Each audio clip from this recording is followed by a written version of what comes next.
बेटी की परवरिश। जिंदगी किसी को किस मोड़ तक ला सकती है। एक दिन कविता अपने पति से कहती है, कौन है ये बच्ची, बताते क्यों नहीं, क्यों लेकर आए हो इसे यहाँ? कविता, ये मेरी बच्ची है। माँ पापा मेरी शादी शिवानी से करने के लिए मान नहीं रहे थे, लेकिन मैं उससे बहुत प्यार करता था। अब वो इस दुनिया में नहीं है, लेकिन सन्निका की जिम्मेदारी मेरी है। इसे मैं अपने पास ही रखूंगा। कविता ये देखकर सुनकर सन्न रह जाती है। कैसी बात कर रहे हैं आप? लोग क्या कहेंगे? मैं कैसे इस बच्चे के साथ जीवन चलाऊंगी? देखिए, इसे देखकर मुझे टेंशन हो रही है। आप इसे ले जाइए यहाँ से। मेरी भी तो बेटी है, मैं उसका हक कैसे मार दूं? दिनेश कविता को किसी तरह समझा लेता है। देखो सन्निका, ये आज से तुम्हारी माँ है, इन्हें तुम्हें माँ कहना है। कविता को तो सन्निका को देखना भी गवारा नहीं है, फिर वो उसकी माँ कैसे बन पाती? और शायद दिनेश भी ये हकीकत जानता था। कुछ साल बाद देखिए, अब राधिका बड़ी हो गई है, उसके लिए किसी अच्छे घर का रिश्ता देखिए ना। शादी तो करवानी है ना? हाँ, लेकिन सन्निका उससे बड़ी है, पहले तो उसकी शादी तय करेंगे ना। जमाना जानता है कि वो एक नाजायज लड़की है, कोई उससे शादी क्यों करेगा? वैसे भी आता है क्या उसे, जो कोई उसे अपने घर की बहू बनाएगा? तभी वहाँ सन्निका आ जाती है। पापा, मुझे स्कॉलरशिप मिल गई है, आगे का सारा खर्चा यूनिवर्सिटी वाले उठाएंगे। मैं कल ही वहाँ हॉस्टल में शिफ्ट हो रही हूँ। लो, सुना दिया ना फैसला। अरे अब क्यों शिफ्ट हो रही हो? पहले ही हो जाती शिफ्ट। दुनिया में यूं कालिक तो ना होती हमारी।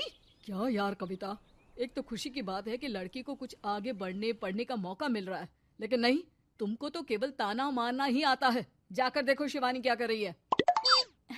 अरे हाँ, मैं शिवानी को दूध देना भूल गई, वो कैसे उठेगी? कविता को ये सुनकर गुस्सा आ जाता है। हाँ हाँ, अपनी किताबों से फुर्सत मिले तब ना। मेरी बेटी ना कुछ खाए ना कुछ पिए, यही तो चाहती हो तुम। सन्निका, जिसने कभी कविता से बात ही नहीं की थी, क्योंकि वो उसे हमेशा कोसती, वो वहाँ से बिना कुछ कहे निकल जाती है। खाना तो पूरा बन गया, अब जाकर आराम से पैकिंग करती हूँ, कल वक्त से निकल जाऊंगी। देखिए जी, वैसे तो ये लड़की मुझे एक आंख पसंद नहीं, अपने कमरे में पैकिंग कर रही है। अरे मुझसे तो कभी बात भी नहीं करती। आप साफ साफ बोल दीजिए उसे कि घर से जाएगी तो सारा काम कौन करेगा? उसकी माँ। माँ का नाम सुनकर सन्निका भी वहाँ आ जाती है। नहीं, वो कैसे करेंगी, वो तो मर गई है ना। उस मनहूस औरत को मेरे घर में याद करने की कोई जरूरत नहीं है, समझी? वैसे भी ना होते हुए भी तेरी शक्ल में लगता है कि वो हमारे बीच में ही है हमेशा से। तो ठीक है ना, जब जा रही हूँ तो क्यों प्रॉब्लम हो रही है आपको? सन्निका घर से निकल रही थी। कविता ना चाहते हुए भी सन्निका को रोक लेना चाहती थी, और वजह थी सिर्फ उसकी सोशल लाइफ का डिस्टर्ब हो जाना। किटी में कविता की सहेलियाँ कहती हैं, क्या बात है, तू परेशान सी लग रही है, सब ठीक तो है ना? क्या हुआ, उस सन्निका ने फिर कोई तमाशा किया क्या? अरे नहीं नहीं, चली गई, वो तो ऑक्सफोर्ड की कोई एनजीओ है, उसकी स्कॉलरशिप मिली है। मेरा भाई बता रहा था कि उसका तो फ्यूचर ब्राइट है। अरे चल ना, तुझे क्या, तेरा तो पीछा छूटा उससे। अरे कैसे क्या नहीं, घर का सारा काम करती थी। इसकी छोटी बेटी को भी तो उसी ने संभाला था, याद है? उसकी छोटी बेटी का जो केस हुआ था, वो भी अपने सर ले लिया था। हाँ, तो बदले में सारा खर्चा भी तो हम लोग ही उठा रहे थे ना। और पता है, वो मुझसे बात भी नहीं करती, जैसे पता नहीं मैं ही उसकी माँ के मरने के लिए जिम्मेदार हूँ। अरे खुद को क्यों दोष दे रही है? तूने जो किया शायद कोई नहीं करता। कविता को समझ में नहीं आ रहा था कि उसके साथ ऊपर वाले ने ऐसा क्यों किया। वो शाम को घर आती है। आज तो बहुत खुश होगी तुम, एक बला से छुटकारा मिला ना तुमको। बेचारी की जिंदगी नरक बना कर रखी थी। वो तो कहते हैं ना, ऊपर वाला सब देखता है। देखो, चुन लिया उसने अपना रास्ता। कविता का मन तो करता है कि वो पति को सब कुछ सुना दे, लेकिन सामने सास खड़ी होती है। ये तो है, बेचारे को खाना बनाने से लेकर घर के सारे काम करने पड़ते थे। बाहर का भी कोई काम होता तो वही देखती। अब देखते हैं घर का काम कैसे होता है। तभी कविता की बेटी उसके लिए चाय लेकर आ जाती है। लो माँ चाय। कैसी रही किट्टी? अच्छी थी बेटा, खाने में कुछ बनाया है क्या? हाँ, सन्निका दीदी जैसी ही सब्जी बना दी है, आप रोटी बना लो। और हाँ, कल मैं चली जाऊंगी इलेक्ट्रिक बिल और राशन लाने के लिए। अच्छा अच्छा, पैसे मैं दे दूंगी। सन्नी का कार्ड दे गई है ना? हाँ माँ, एक कार्ड तो देकर गई है। अरे चोर नहीं थी वो, मेरे बेटे का ही खून है।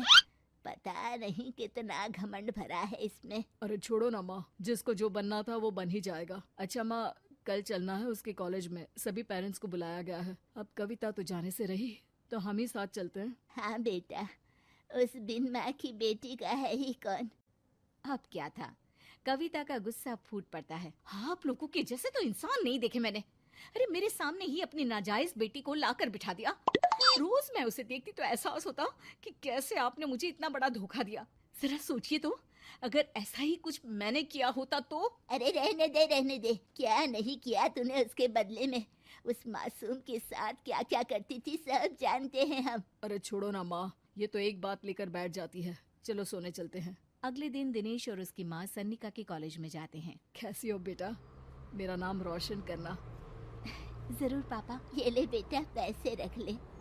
नहीं, वो कविता ने काट दिया है। अरे बेटा, वो माँ है तुम्हारी, उसका नाम क्यों लेती हो? अरे हटाओ भी, क्या ही क्या है उसने इसके लिए, क्यों माँ बोले। तभी वहाँ सन्निका की टीचर आ जाती है। सन्निका की माँ नहीं आई? जी नहीं, वो घर में बेटी है ना, सबका एक साथ आना तो मुमकिन नहीं था। तो उन्हें भेज देते, हम सभी उनसे मिलना चाहते हैं। मानना पड़ेगा, बहुत अच्छी तरह से पाला है उन्होंने अपनी बेटी को। क्या घर का काम, क्या बाहर का, कॉन्फिडेंस तो कूट कूट कर भरा है। पैसे रुपये के लिए भी इसे किसी का मुंह नहीं देखना पड़ता। स्कूली शिक्षा भी लाजवाब है।